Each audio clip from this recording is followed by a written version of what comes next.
you guys are you literally probably 10 minutes ago that we were going to roll with something today, and so we are. So thanks for being the first on the train to hop in. Just want you to know the ITC team has been behind the scenes doing a lot of work over the last couple of weeks to help support people. And one of our next kind of ventures and thoughts is how can we help those who are ready for new ideas or want some different tips, things to do something different than maybe what you've done. I want to say at the very onset, there's zero expectation that you attend this, that you watch these videos from anybody in our system, including us. But we are welcoming you if you're interested in participating and taking a look at some ideas that we have over the next couple of weeks as we'll do more and more of these. But we had to get started somewhere, so we decided to just give it a shot and see who came. And if you have to leave for any reason, we are recording. We'll put it out there. Feel free. It looks like Kristen's in the chat and manning that today.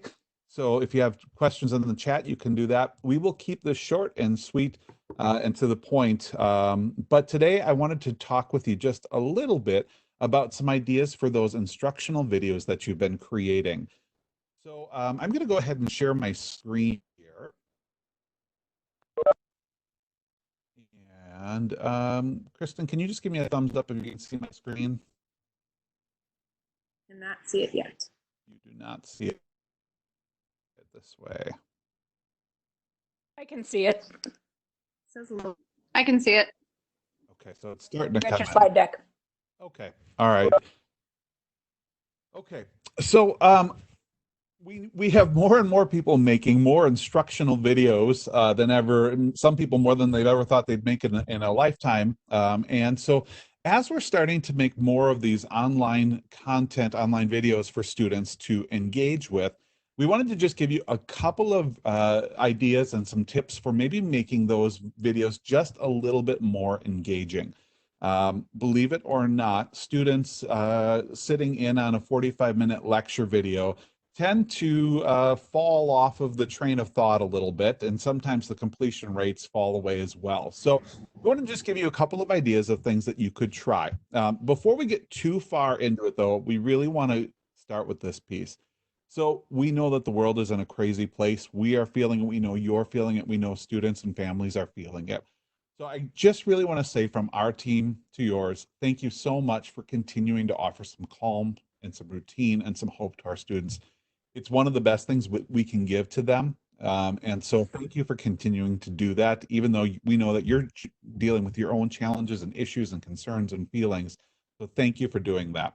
And I'll just mention again, today's tips are not something that are required. They are not mandates for any place. They are really just suggestions for people who are trying to figure out what it means to teach remotely.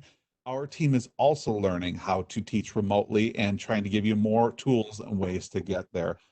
Wendy and Kristen, is there anything you want to add around the expectations on these? No, but I would add to people who might not be familiar with the WebEx format yet, if you float your mouse over the main screen, you can see the little kind of chat bubble. And if that's blue, you're actively seeing the chat on the right-hand side if you want to ask questions or participate that way. You can also turn off participants and give yourself some more screen space if you choose from that spot. And just along with that, we're kind of trying to start small and be good. We don't want to overwhelm you in any way, even though it's optional. So we are looking for feedback from you. So if you can give us feedback on what you're seeing here, or maybe some ideas of what you're looking for. I know we've got a couple of brainstormed lists that we're going to kind of shoot for. But any feedback that you can give to us would be very welcomed, because we know that you're in the trenches with the kids, not physically anymore, but still remotely. And we so give us feedback so that we can customize everything to the needs that you have and what you're actually looking to accomplish. And we can't promise everything, but our team is pretty resourceful in figuring workarounds and those types of things out. So we're here for you. Just let us know what you need. All right. So on with that, we'll get back into the concept here, which is kind of getting to the heart of the matter with your instructional videos. How do we make them more engaging? And believe it or not, there has been some research that has been done on this in multiple formats, as more and more companies and schools and even online platforms are starting to deliver online learning, trying to understand what makes it a really effective, engaging instructional video is something that has been researched. And so a lot of this is coming from some of the MIT research that was done on this particular topic. So the first thing to mention to you, and it's truly common sense in some ways, but it's also really hard in practice, and that is to keep it incredibly brief. 6 minutes or less is your ideal time. Now, experts do agree that you have to complete the video and really focus around the topic. So if that runs into an 8-minute video because you just need to finish up the learning around that, that's better than splitting the topic in half and then having two separate videos that they may or may not continue on to. So an 8-minute video to finish up a session or an idea is better than 2 3-minute or 2 4-minute videos. But ideally, if you can be within a 6-minute window when you create your videos, that is really, truly ideal. When we talk about keeping things under 6 minutes, I want you to really think about the shift that we are undergoing here. So something you may have covered in a 30 to 40-minute lesson where you had a full lesson plan and you had a lot of nuance inside of those things. And sometimes it was really explicit for students, those nuances, and sometimes it wasn't, but they could read your visual cues, right? They could see what you were doing with your body language and your face. You were able to pause them. You were able to respond to their needs, their questions. When they got really quiet, you knew they were working. When they had questions, you knew kind of what to expect from that. Because those pieces are gone, we now have to really strip our teaching down to its most bare minimum that we can, and then think about teaching in series rather than teaching in a whole group. So if you're in a 40-minute instructional video, there's a lot that's going on inside of that. If you can just break that 40-minute lesson down into its most basic components, moving from this kind of larger lesson plan to this, a really focused outcome for your video, that will truly help you get down to a more specific instructional goal. So something that we talk about a lot in our classrooms, right, that idea of mini lessons and what is it you really want them to take away, becomes essential when we talk about the video format and video learning. Our second tip is about learning targets or learning outcomes, right? So we've talked forever in our system about making sure learning targets are clear for students, that we understand what their intent is, and then really focusing on making them visible for students, whether that's on the board, on the sheet that they're working on, in their focus notes. Well, now we have to consider, how do we bring learning targets into our video spaces? And so there's a couple of things that we want to really kind of help you to think through on this. When we talk about learning targets in videos, the first thing that we can really ask you to do is to say it clearly. So at the beginning of the video and at the end of the video, what it is that you want the student to take away from this particular video. Why? What is the purpose of this video? So saying it clearly is super important in your videos. If it's possible, writing it someplace, whether that's just a little graphic in the lower right of a presentation, whether that is, if you're doing even just a live video camera of yourself, putting it on a piece of paper and holding it up in front of you, just so that they can see it. So it's both hearing it and seeing it. And then, of course, referencing it, bringing it back to the forefront throughout the course of your lesson. So you've just talked about something, you've given an example of something in your lesson, you're at the 3-minute mark, you're halfway through, to say, hey, remember everybody, our goal for this, our learning target, the outcome, the piece that you should walk away with, or the skill you should develop. The more intentional you can be about those in the middle of your videos, the better. Kristen, Wendy, anything on learning targets and length?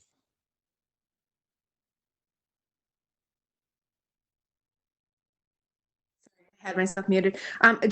Again, reiterating that simplicity is key. Clear instructions and really condensing what's there will help your students be able to manage what you're asking of them. And I would just say it's a good idea to repeat that learning target at the end as a review. It doesn't have to be incredibly technologically complex to do this. So some of the things that I looked down and kind of preparing for today, there was a lot of post-production after your video. You can add these things in, and you certainly can do those things.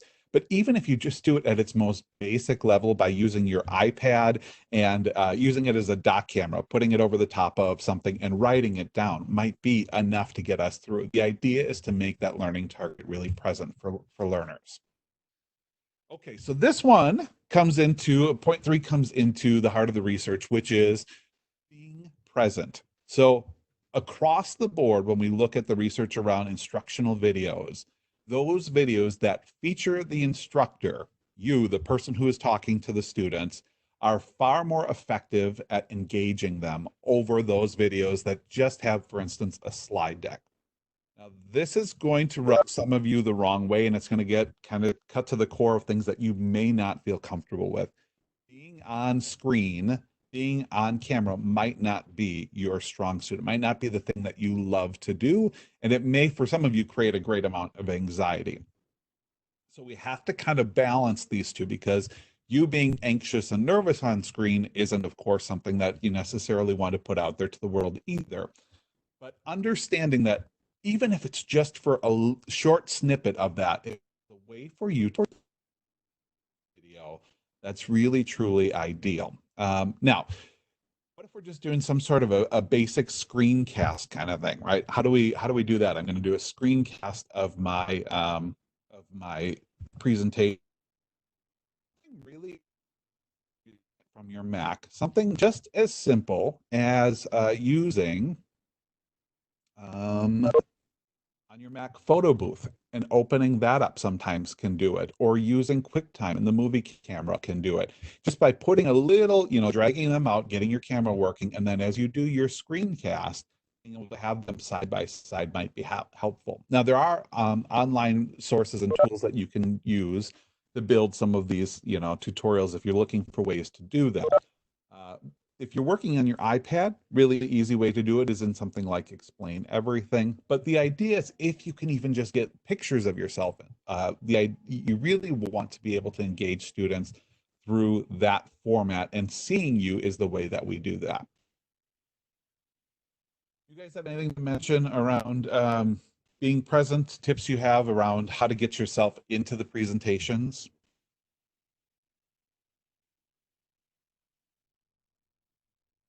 Can you say those resources one more time? Yep. So if you're working on your Mac, places that you can, some tools that you can use to get there. If you have Photo Booth on your Mac, which should have come pre-installed in there, that would work. QuickTime will work as well, and that is pre-installed on your Mac here. So this QuickTime player is a tool you can use to get there. And get yourself into the shot.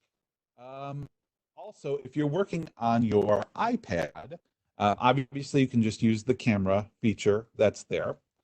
Using something like Explain Everything will help you both put yourself into the scene and also narrate over the top of it.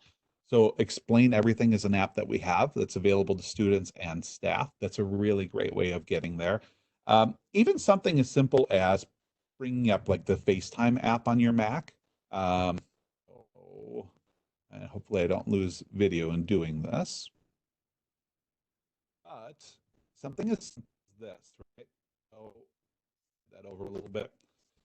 If I've got my presentation going in the background through it, the ability for you to see, and I don't know if you guys can see me or not, but the ability to see the video with just using the FaceTime app might be enough to get you to the point of just putting yourself into the video. So it's just being clever about how you can, get your video running while in the background having your slides presentation available. Kristen, Wendy?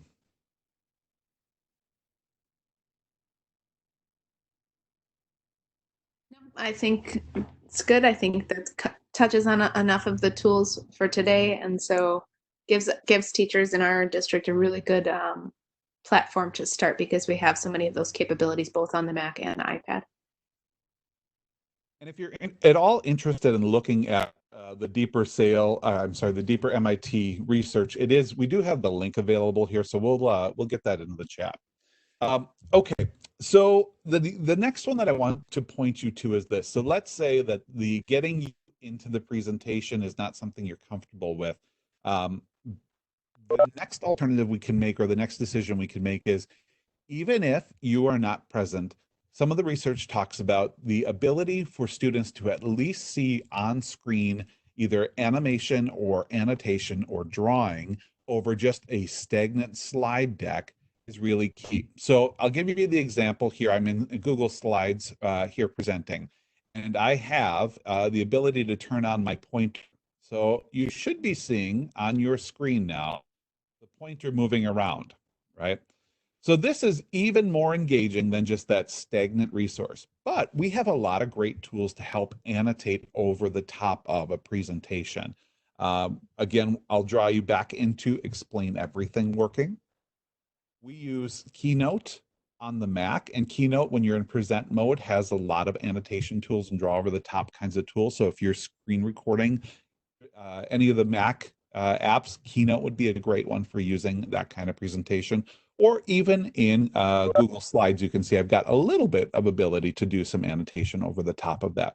But the research is pointing to annotation, drawing, something that's engaging within that slide is a better choice instructionally than just the stagnant slideshow itself. Kristen, Wendy, anything as far as that annotation and drawing component?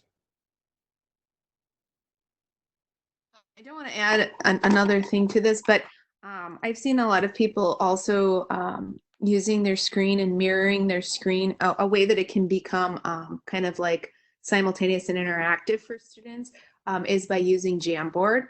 And so the teacher can put that whiteboard as their screen, obviously, and share that screen, but you also have the ability to make each one of your students an editor in there. So then it really is like a live whiteboard where your students can engage in that piece too. So that's actually going one step further and bringing them into that kind of space where you are in a collaborative environment.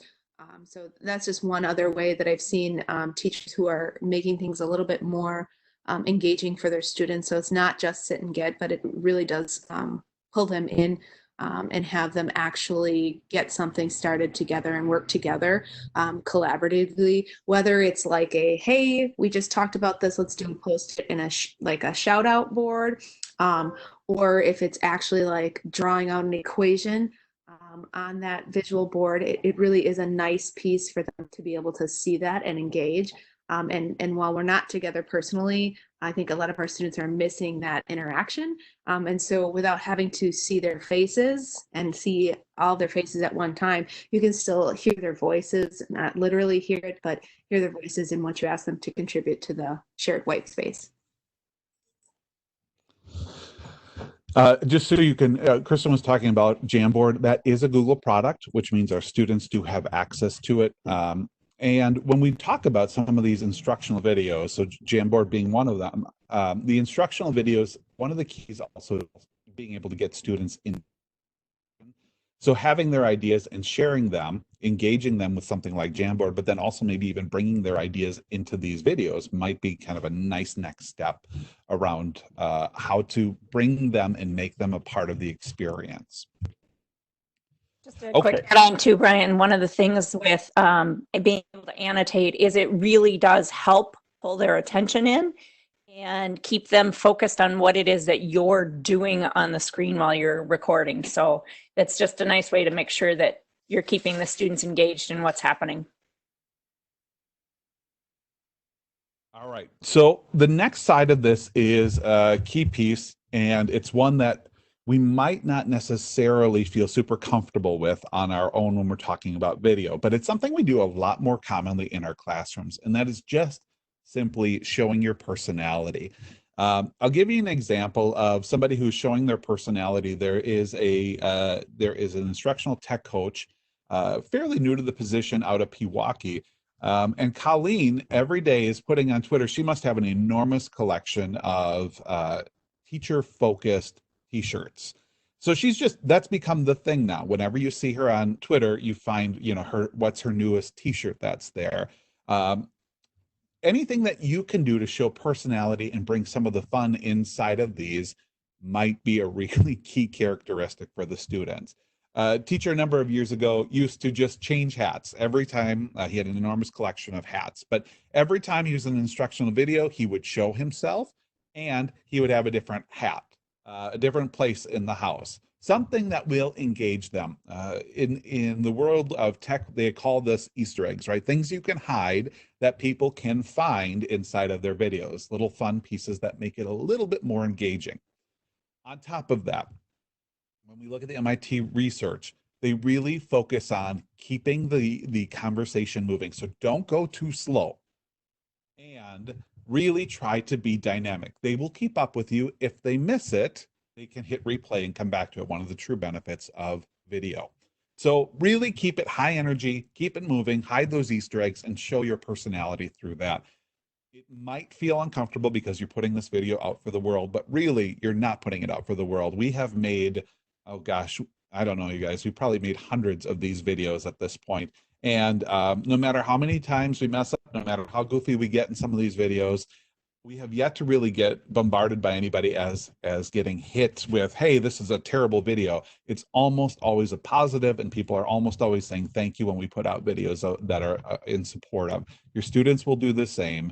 And that's really got to be the focus of this, is how do I make something that's going to engage my students right now and possibly in the future if I use this again. All right. And then I'm going to give you our last. Somebody said this to us a number of years ago. So if you had seen the instructional tech coordinator process when we would make videos that would come out to you, literally we would slow ourselves down so much by writing a script, practicing it, shooting the video 3 or 4 or 5 or 6 or 8 times. Then when we screwed up, we'd start the whole video over again. It sounded robotic. It sounded practiced. It looked really professional. But we had slowed ourselves down so much that creating videos had become truly a cumbersome task. And somebody told me, hey, buddy, don't aim for the Emmy.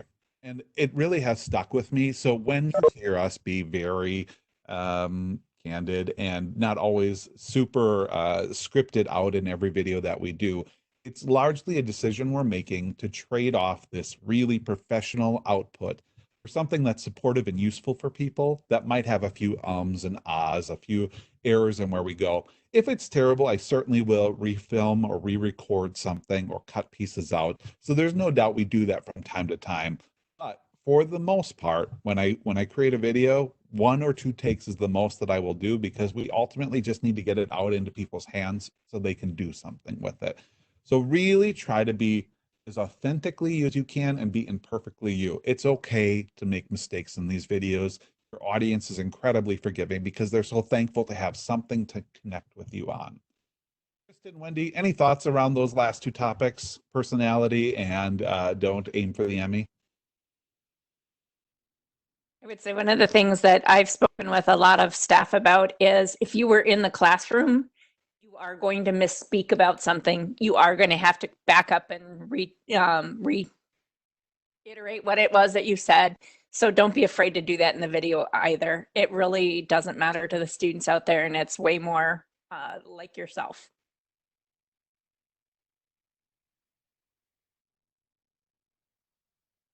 Kristen, anything you want to add? I think we do put that pressure on ourselves. I know I was creating something last night, and I think I did about 20 takes, and then I finally just told myself, nope, I'm done with this, and it's going to be imperfect, and that is kind of just something to live by. Remember that simplicity is really the key here, right? You're not having to like create the world here. You just need to give your students something to kind of connect with and keep that learning going. And they're not looking for you to be perfect. They're looking for you to be present, and they're looking for you to reach out to them and to know that you're still there, you're still in the corner, and you're doing the things that you need to do to stay connected to them. And that's really what they need right now. So if I can take you back to just the beginning here quickly, remembering that if we can keep it brief and stay focused on our learning targets, what is it they want, that you want them to take from it, that will set you up for some greater success. Sometimes the rambling that happens in these videos when we get really long-winded is the fact that we don't really know what we're trying to achieve. We're just trying to get something out. And so oftentimes when we create these videos as a team, we have to think about what is it that we really want people to walk away from. We probably had, 30 ideas, even just for today's presentation with you. And we finally had to say, like, what's the one thing we want people to get better at? We'd love for them to make better videos that they might find more comfort in making, that they can give themselves a little bit of grace and that students will engage with. And so then that makes it a lot easier to hone in on 6 things that you can do to improve that. Remember to be visible in those videos. If you can animate your slides or annotate over the top of them, that's incredibly helpful for students. It draws them into what you want them to focus in on, and ultimately show your personality and be willing to be imperfect. So at that point, those are kind of the big things we wanted to share with you in today's presentation around making more engaging instructional videos that are short and to the point. Just wondering, and we'll open the floor at this point, if there are questions, thoughts, tips that you have that have made this an easier experience for you. So we'll leave the floor open. Wendy and Kristen, feel free to jump in as you need to here.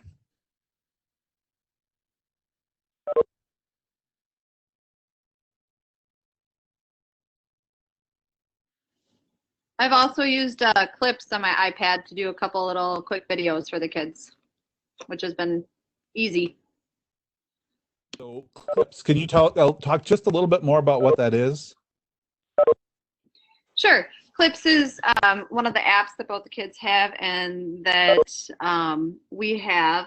The app allows you to add filters, you can add captions, you can add music.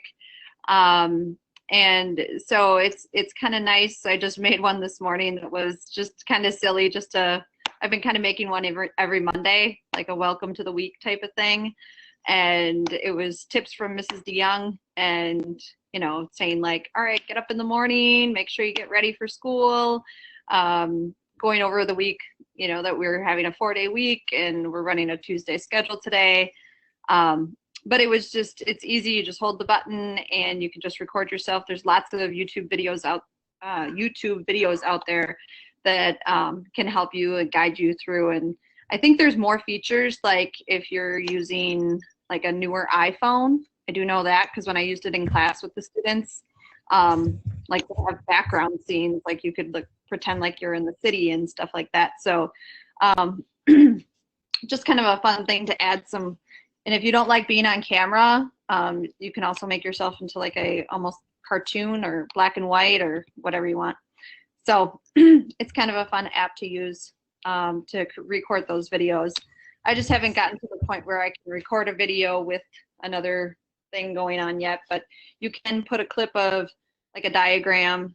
It really stinks right now because I am teaching the reproductive system to my sophomores, and I'm sending home lots of stuff, and I'm like, well, let's just hope everybody understands here. So there's a whole level of discomfort in that, I bet, huh? Oh yeah. I mean, usually in the classroom it's okay, but like when you're just sending it home to kids and they have to just look at it and kind of figure it out, that's another whole. You got to be really careful about the visuals you include in that lesson. Right. They are all educational visuals. I do promise that. So, but yeah, the clips has been Nancy, a nice tool to use. I love that you guys brought that up because it's also a tool that our students have. So it's an easy platform for teachers to use, and it's also the same identical platform that our kids have. And so think about that. Like if you're looking to check in with your kids, asking them, hey, make me a clips, just a 5-second, here's what my day looks like kind of clips thing. And they have definitely access to that. So Yeah. clips is, I've just pulled it up just so everyone could see kind of, this is what the clips icon looks like on the iPad. And when you hop into it, it really is as easy as holding down this pink button. And whatever's on the screen at that point is what goes into your clips. And then there's other fun things you can add, like posters and graphics and all sorts of interesting things that are in there. Don't want to go into a full tutorial around it today, but it was a great mention and wanted to at least show you what it looks like and that students have it. So great points. All right, other thoughts, questions?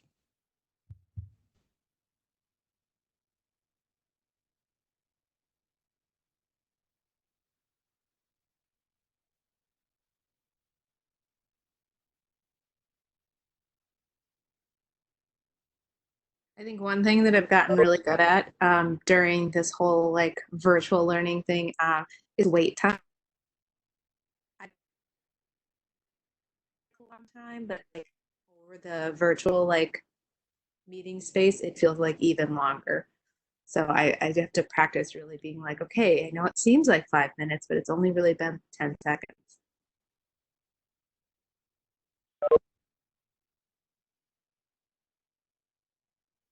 Other tips or successes you've had, things that you've done that have worked for you that might help others who are looking for ideas?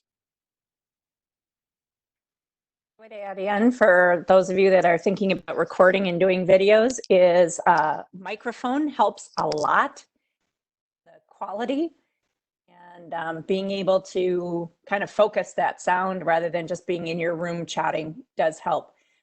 I just simply use my headphones from my iPhone as my microphone, but I have a lot of people who have been on Amazon and shop for just an inexpensive. It doesn't have to be really, really expensive, but it does make a big difference in the quality of sound you're going to get.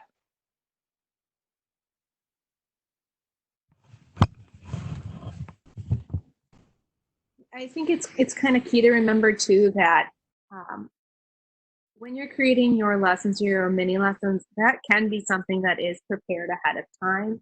And you really can use the chat space in WebEx really for more of a come together, clarifying questions kind of piece, connecting as a community as a whole, talking about, you know, where are we? Are there any common misconceptions? So you have that little mini piece that you have there. I think teachers are struggling with, well, I know I'm doing live lessons, right, in WebEx, and that's my video piece, which is okay. But you have the opportunity to kind of pre-record some of that and post it into whatever platform that you're working in, and then use that time when you come together as a true kind of like team meeting kind of space or like a conversation kind of space, because it's hard when you come into one of these WebExes to, you know, with connections and not all students being able to connect at the same time.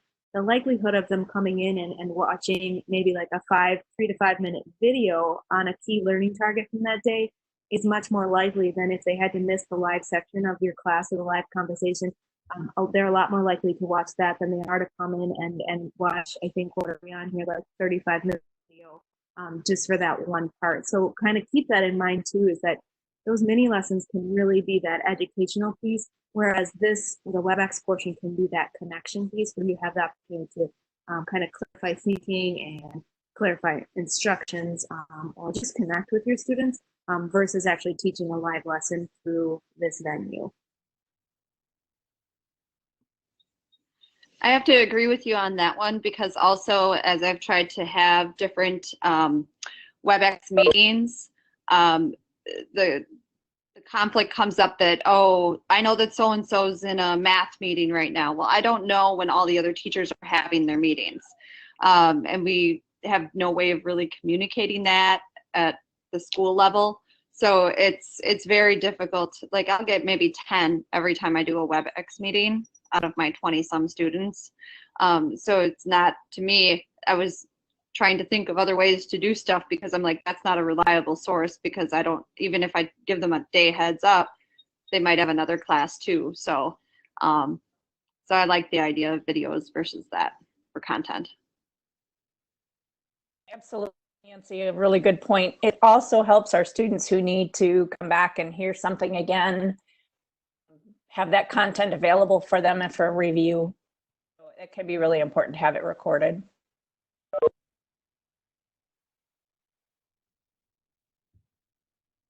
Okay. Well, we're just a hair over the half-hour mark, and so what I'm going to do is I'm going to officially end the recording and thank everybody for being in today and joining us. Super last minute, awesome turnout, and we're glad you could join us. Feel free, we're going to have more of these. This will be the common space that we will be meeting in. Steve will still have his 3 o'clock chalk talks, which will be really heavily focused on technical supports, helping you get things up and running from a technical lens, learning using some of the tools that that are a little bit more technically focused. And these will really be focused in more on our instructional sides of it and how we can use some of the tools to level up our instruction around this virtual environment. So want to say thanks to everybody, and we appreciate it. We hope to see more of you, and feel free to let others know about us running these sessions. I do appreciate it. Thank you.